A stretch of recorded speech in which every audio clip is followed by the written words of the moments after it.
Nós vamos ler até o versículo 6 desta feita,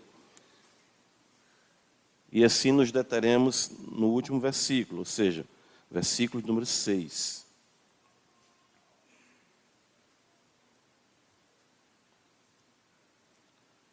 Diz-nos assim a palavra do Senhor Deus.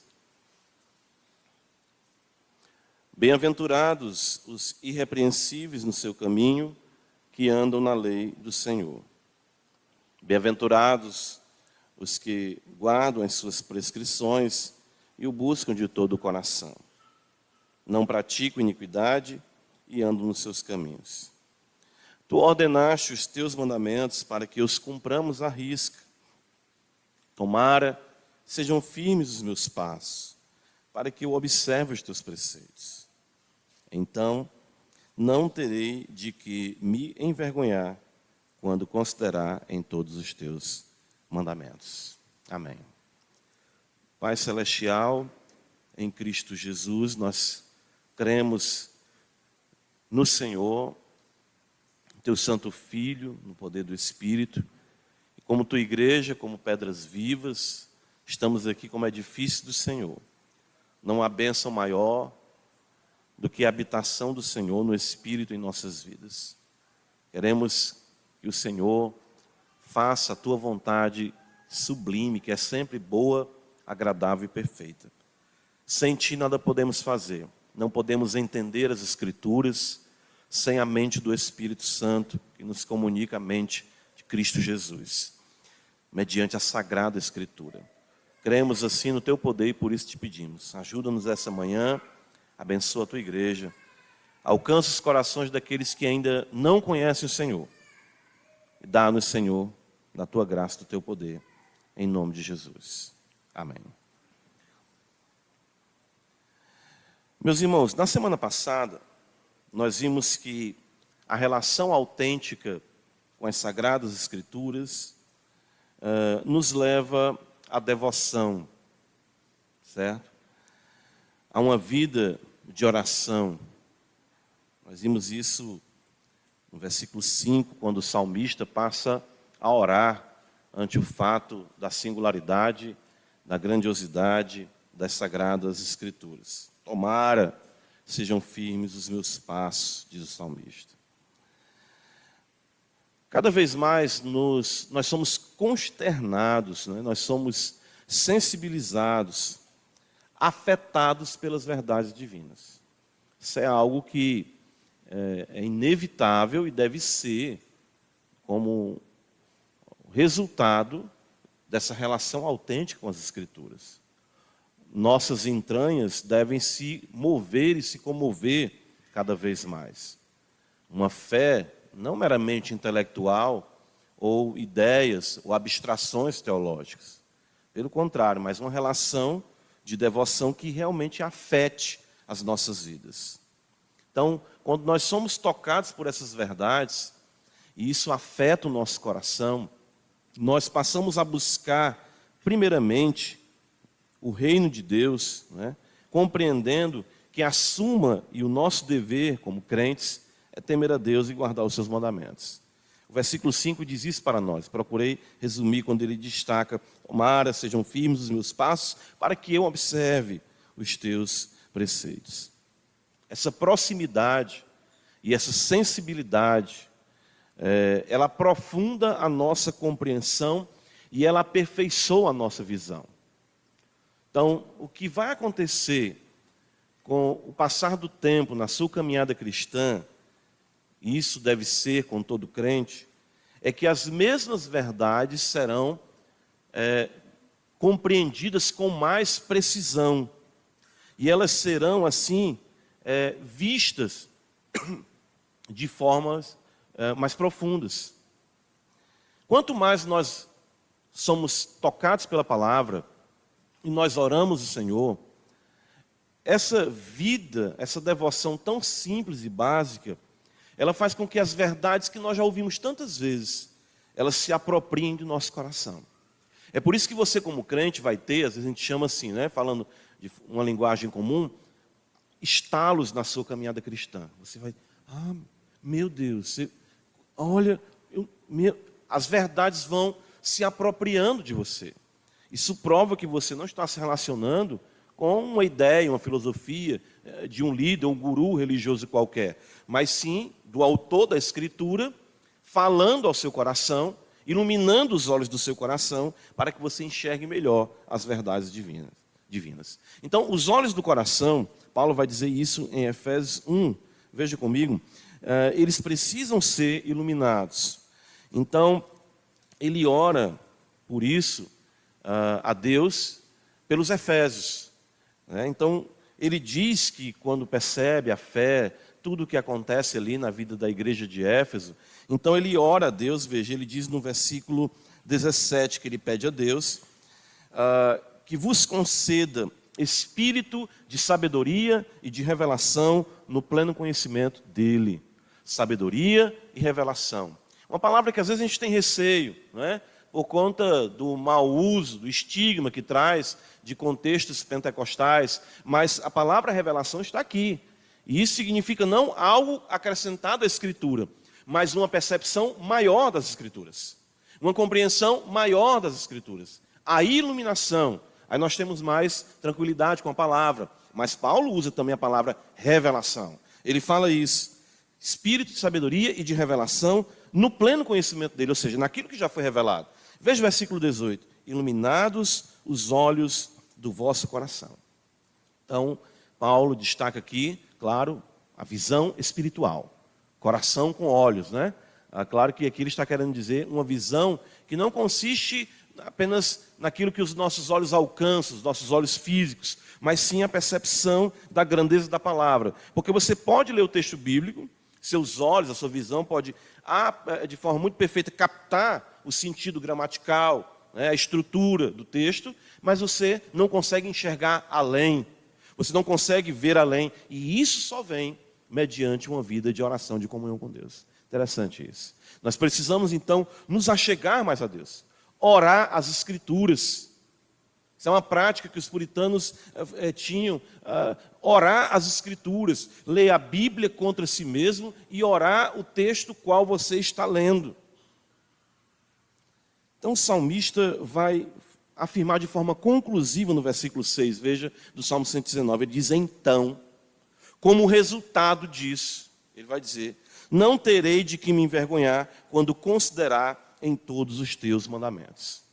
Quanto mais eu leio a Bíblia e oro a Bíblia, quanto mais eu sou levado a uma vida de devoção, eu sou afetado pelas Sagradas Escrituras, tocado por elas, mais consideração e respeito eu terei por ela. Uma consideração respeitosa aos mandamentos de Deus se acentuará em nossas vidas. Por isso que ele diz, vejam na parte B, primeiramente do versículo 6, quando considerar em todos os teus mandamentos. Algumas versões trazem quando respeitar todos os teus mandamentos. Então, uma vida de oração, veja, inflamada pela palavra, impregna em nós mais e mais a cada dia um senso de majestade devido à palavra de Deus. Então você olha para as Escrituras e percebe a majestade das Escrituras, domínio das Escrituras. Você reverencia, não o objeto, o livro em si. Estamos falando, claro, da revelação, da mente de Deus. Os sensus divinatis, a percepção de Deus, se torna mais apurado. Porque as Escrituras impactam você e as realidades invisíveis passam a se tornar mais visíveis. Nós passamos a ter mais reverência, mais consideração, mais respeito pela palavra, que nos conduz à obediência não mecânica, mas em amor. Percebem aqui?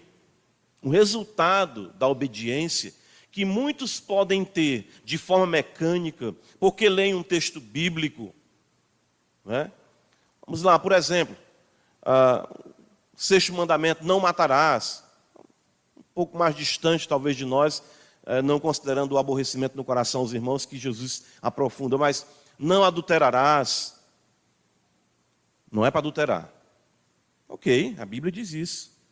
Mas não é simplesmente uma regra, algo dito para nós, não vou fazer isso. Não. Por que eu não faço isso? Porque Deus falou. E eu compreendo, acima de tudo, que o adultério primário é espiritual. Eu estou traindo a Deus, sendo infiel a Ele. O adultério tem uma natureza primariamente espiritual, por isso que Davi, no Salmo 51, após ter pecado contra Urias, contra Batseba, ele diz: contra ti somente pequei e fiz o que era mal aos teus olhos. Então, quando eu considerar os teus mandamentos, eu respeitar, então eu obedecerei. É diferente. É por isso que nós temos muitas pessoas que gostam do cristianismo pela sua regra e pela sua maneira de viver, mas não é pautado num senso de majestade, de reverência e de amor. É a grande diferença entre o legalista e aquele que é livre em Cristo. Nós passamos então a considerar o todo da revelação. Veja o Salmo 119, versículo 6, ele vai dizer: quando considerar em todos os teus mandamentos. Nós não iremos selecionar o que cremos ou o que obedecemos, mas cremos em toda a verdade e almejamos honrar a Deus em obediência, honrar o todo da Escritura. O sofrimento do crente não é porque ele não faz algo para não ficar bem na fita. Nós nos preocupamos muito como as pessoas nos leiam, nos olham.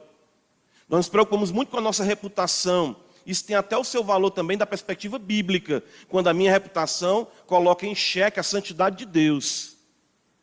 Mas nós muitas vezes, como crentes, ou como homens, pensa mulheres, pai de família ou mãe, muitas das nossas decisões e condutas estão pautadas com o que os outros vão pensar de nós. Quero ser a melhor mãe, eu quero ser o melhor pai, eu quero ser o melhor marido, eu quero ser a melhor esposa, eu quero ser o melhor teólogo. Mas unicamente por quê? Porque é bom as pessoas dizerem: está aí uma mulher de Deus, está aí um homem de Deus, eis uma mulher piedosa. Está muito em alta, né? Hoje em dia isso aí. Eu observo muitas jovens ou muitos jovens com conceitos elevados da masculinidade, da feminilidade, mas a semelhança de uma roupa que não cabe neles por conta da ausência da percepção da majestade de Deus em comunhão com Deus, e usam aquilo como se fossem espantalhos. Sabe a criança quando coloca a roupa do pai ou da mãe? Tem muito crente que gosta da roupa, da masculinidade, da feminilidade, mas ainda não são homens nem mulheres de acordo com o padrão bíblico, no sentido de que foram impactados pela verdade, amam a verdade, reverenciam a verdade e obedecem por amor. Isso vem dessa relação da oração com a Escritura, da comunhão com Deus. É por isso que é muito fácil nós sentarmos e trazermos palestras, estudos sobre muitas coisas, né? do how to do, né? Como fazer. É assim, é desse jeito, é por aqui, não faça isso, não faça aquilo. Mas quantas mensagens, ou quantos estudos, ou quantas considerações têm subido, ou têm surgido ao nosso coração de que nós devemos obedecer os mandamentos pelo respeito que vem do impacto de uma relação autêntica e viva com o Verbo de Deus. É aí que está a diferença. É aí que está a diferença. Ou seja, do homem e da mulher tocados pelo Senhor. Nós lemos a palavra e curvamos nossos joelhos. Isso é a verdadeira espiritualidade. Ler a palavra, curvar os joelhos. Nos levantamos de sobre nossos joelhos e buscamos mais e mais a sua palavra, impactados por sua majestade. Então, quando eu leio a palavra, ela diz aqui para mim, tomara, ou bem-aventurados são os repreensíveis, eu me lanço de joelhos. Meu Deus, eu quero essa bem-aventurança. Eu quero ser feliz nos parâmetros que tu estabeleceu, mas sei o quanto eu sou pecador, me ajuda. Então, nessa relação com Deus, a revelação do Espírito, da palavra orada, transforma o coração, enternece o coração. Aquele homem, aquela mulher se levantam, né, dilatados em amor, aí vão para a Bíblia de novo. Aí, com todo respeito, vão agora observar mais ainda os mandamentos e dizer: eu quero obedecer a todos. É bom demais. É prazeroso demais. Que maravilha. Isso é um círculo virtuoso, não é? O desejo do cristão é considerar todos os mandamentos, não a seleção. Não apenas o que lhe agrada, mas tudo que procede da sua boca, ou seja, da boca de Deus. Por isso que nós conseguimos, na incoerência da nossa existência cristã, muitas vezes, não fazer caso de mandamentos, algumas coisas. E levamos a vida assim. Levamos a vida assim. Por quê? Porque não somos impactados pela majestade. A palavra não toca e não permeia as realidades da nossa vida mais simples, no cotidiano. Não toca, não permeia. Porque é um texto, é uma coisa que eu admiro, mas fica ali. Para as minhas ações e reações, eu não consigo lembrar, trazer à memória a mente de Cristo e aplicá-la ao meu dia a dia. Então, cultive essa vida. Não esteja satisfeito, irmão, enquanto isso não for um fato para você. O quê? Ser impactado pela majestade de Deus. Enquanto isso não for um fato para você, diga, eu ainda... Né? Eu lembro de Wesley, John Wesley. Ele estava cruzando o Atlântico, né? Acredito que foi Wesley. Às vezes eu confundo essa história com Whitefield, mas são contemporâneos. E aconteceu um grande, como era comum acontecer, tempestade, o navio sacudido ali. E ele percebeu um grupo de irmãos no convés cantando e orando. E ele aterrorizado em morrer. E ele disse, o que é que eles têm que eu não tenho? Não é isso? E aí ele chegou para um desses irmãos, chamados de morávios, e ele disse assim, eu não sinto ainda como vocês sentem. Por isso eu estou pensando até em parar de pregar, ele disse. Aí o irmão disse para ele, pregue até que você sinta. O crente não vai se contentar até que ele sinta as Escrituras. Entende o que eu estou falando? Ele vai olhar para o texto sagrado, ele vai orar e ele vai ser tocado por elas. Vai se levantar e querer mais delas. E ele vai continuar vivenciando isso. E aplicando as questões mais simples da sua vida. Irmãos, isso muda totalmente a vida de um homem e de uma mulher. O Senhor diz, clama a mim e responder-te-ei. Então, o único que pode conceder isso a você e a mim é o Senhor Deus, o Senhor dos Exércitos. Clame ao Senhor. Aprenda a dobrar os seus joelhos com a Bíblia aberta. Aprenda a ler os textos. Aprenda a orar os textos sagrados. E diga, eu quero ver o Senhor. Eu quero enxergar a bondade do Senhor na terra dos viventes.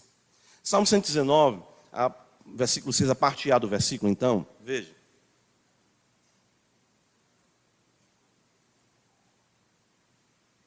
Nós vemos que, orando, ele considera os mandamentos, e isso trará um resultado muito maravilhoso para a vida dele. Ele vai dizer, então não terei de que me envergonhar. Meus irmãos, isso é sublime. Eu pontuei aqui como um constrangimento inevitável. A vergonha, ela é inevitável desde a queda de nossos pais. Lembra? Quando os nossos pais caem, a Bíblia diz antes deles caírem que ambos estavam nus e não tinham o quê? Vergonha. Não havia constrangimento. Mas a partir do momento em que eles pecam, os olhos deles se abrem e eles passam a ter vergonha. Porque a luz da palavra, ela revela nossa nudez.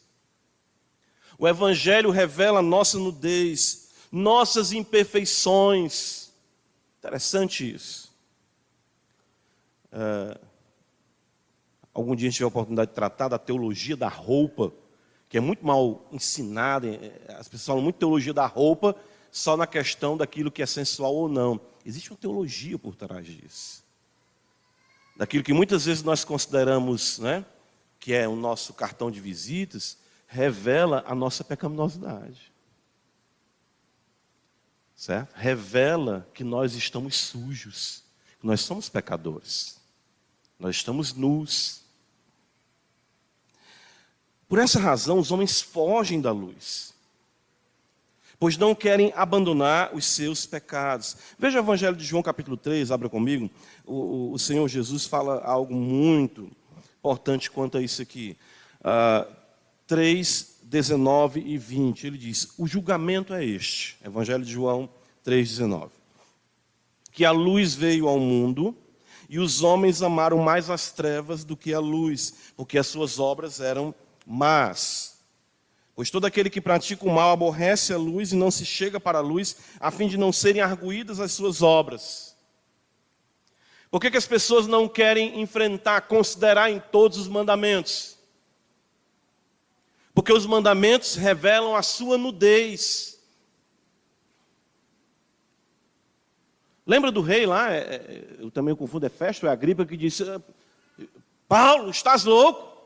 Paulo começou a falar do juízo, da ressurreição, e ele: não quero saber mais não. Quando se considera as Escrituras, quando as Escrituras impactam a vida de um homem, se ele é da luz, ele corre para cima da Bíblia. Eu quero mais. Sou eu. Esse aí sou eu. Essa aí sou eu. É a diferença de quem ouve um sermão criticando o sermão e quem ouve um sermão dizendo: fala, Senhor, que o teu servo ouve. É a diferença. Deixa eu ver.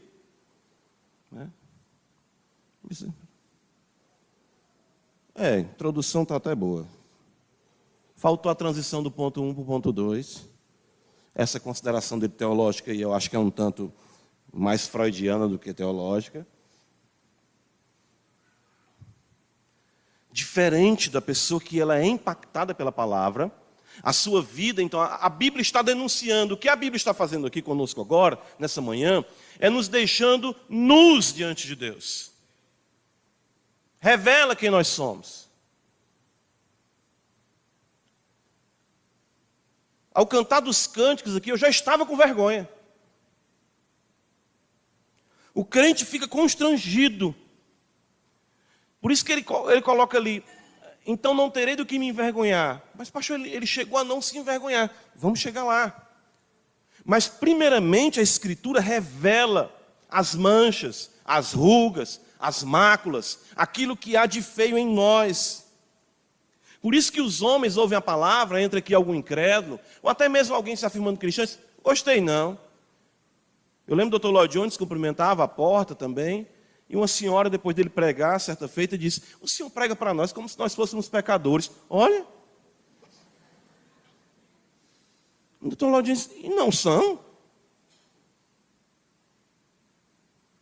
A palavra, então, quando o salmista diz: não terei do que me envergonhar, é uma conclusão dessa vida dele íntima com Deus, que lhe levou a enxergar os seus pecados, a abandoná-los e a cada vez mais confrontado pela luz, andar de conformidade com a luz.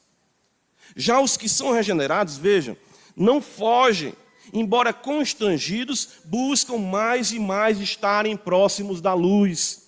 Versículo 21 de João 3, nós lemos o 19 e o 20, que todo aquele que pratica o mal aborrece a luz, não chega para a luz. Mas veja o 21, quem pratica a verdade aproxima-se da luz, a fim de que as suas obras sejam manifestas, porque são feitas em Deus.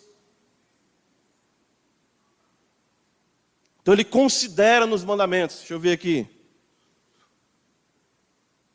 honra teu pai e tua mãe. Mas eu não tenho mais nem pai, nem mãe, pastor, nem moro assim. Honra as autoridades, o princípio está ali. Não matarás. Graças a Deus nunca matei ninguém. Tem raiva no coração de alguém? Quebra do 6º mandamento. Oh meu Deus, homicida eu sou. Não adulterarás. Graças a Deus nunca traí minha esposa. Nunca olhou cobiçosamente, não olha cobiçosamente para nenhuma mulher. É verdade, Senhor. Oh meu Deus, adúltero sou. Não furtarás, não ando roubando nada de ninguém. Mas olha para alguma coisa sem satisfação, ou seja, do que tem, almeja sempre ter mais.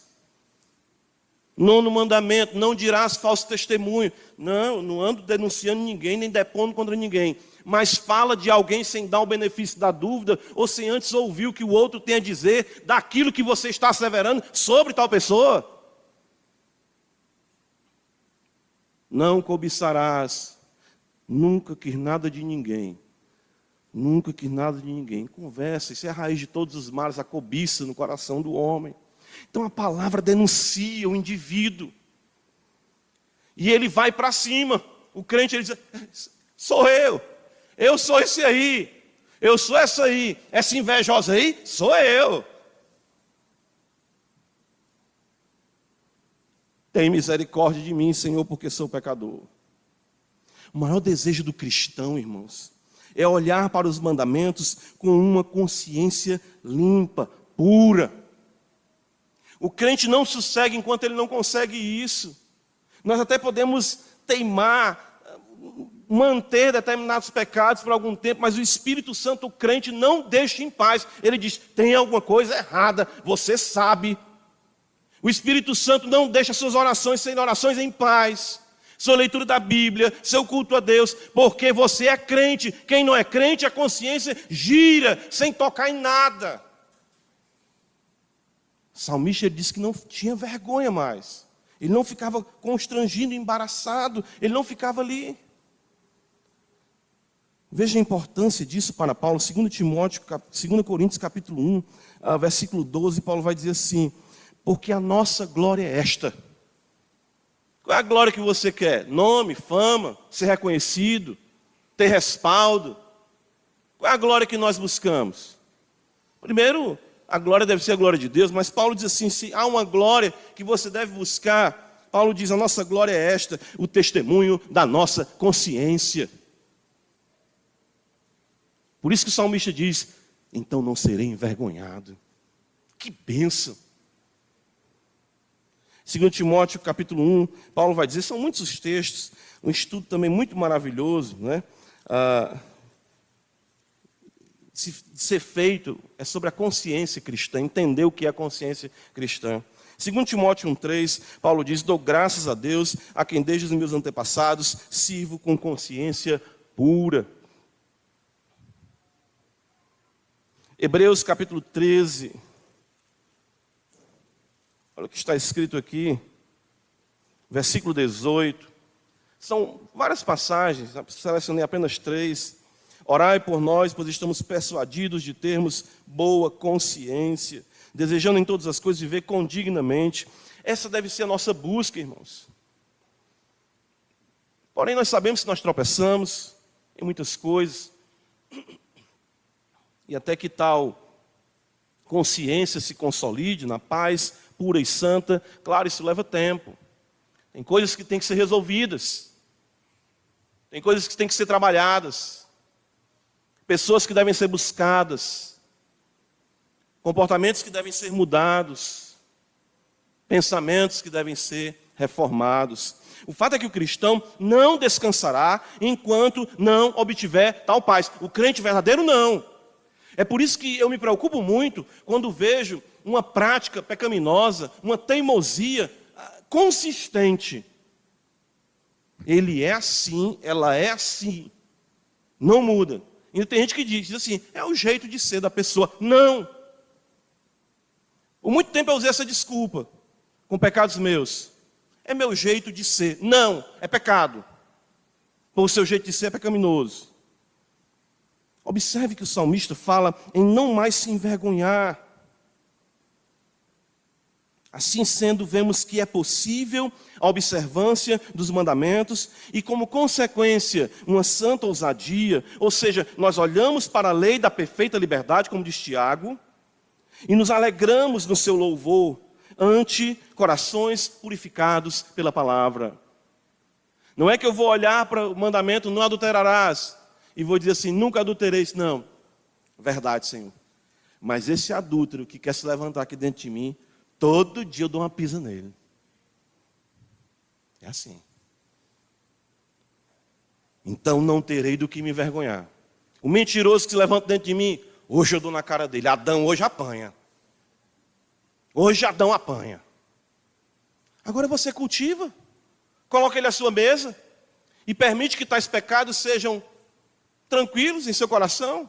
Você nunca terá paz de consciência. E nunca terá ousadia. Nunca considerará nos mandamentos sem se sentir constrangido quanto a isso.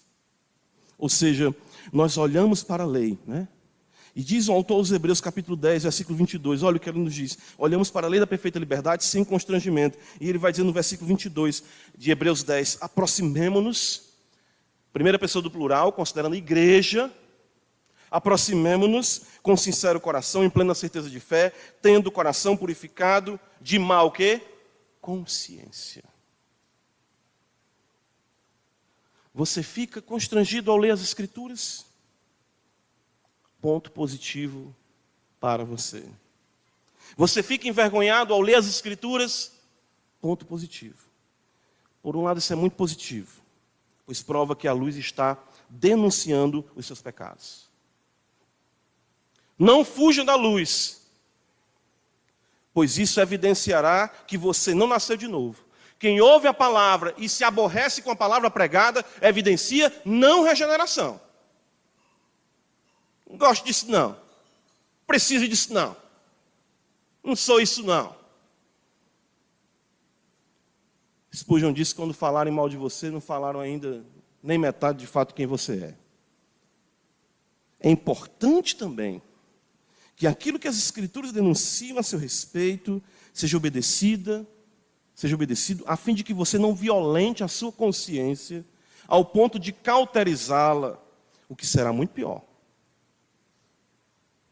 Você sabe, tem uma coisa aí. Interessante, né? Existem alguns comentaristas que falam, quando Jesus trata ali do inferno, não estou dizendo que é, mas eu acho interessante isso.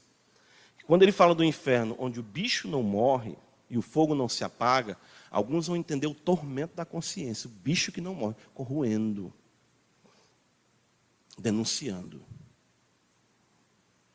Rogue a Deus que você possa ler e considerar os mandamentos, deleitando-se nos mesmos. Embora não em perfeição, em nenhum momento estamos afirmando isso, mas sem o dissabor da censura do Espírito Santo. O Espírito Santo censurar a gente é um ruim bom. Por quê? Porque, meu Deus, tem que consertar isso aqui. Isso não está certo. Quando você lê a Escritura sem o dissabor da censura do Espírito, você vai poder dizer como salmista, quanto amo a tua lei. Salmo 119, versículo 6, a palavra de Deus nos diz exatamente assim. Então não terei de que me envergonhar, quando considerar em todos os teus mandamentos. Amém. Graças te damos, Senhor, por tua palavra. Ajuda-nos. Seja essa manhã uma manhã de revelação de pecados, nossos pecados diante de ti. Confrontados pela Escritura, não venhamos fugir da luz, mas possamos cada vez mais querer que as nossas obras sejam julgadas por ti e feitas em ti, aprovadas por ti. Ajuda-nos para que, assim, com o respeito e o amor a todos os teus mandamentos, vivamos, ó Deus, no poder do teu Espírito Santo. Abençoa a tua igreja, nos ajuda em Jesus Cristo, nosso Senhor. Amém.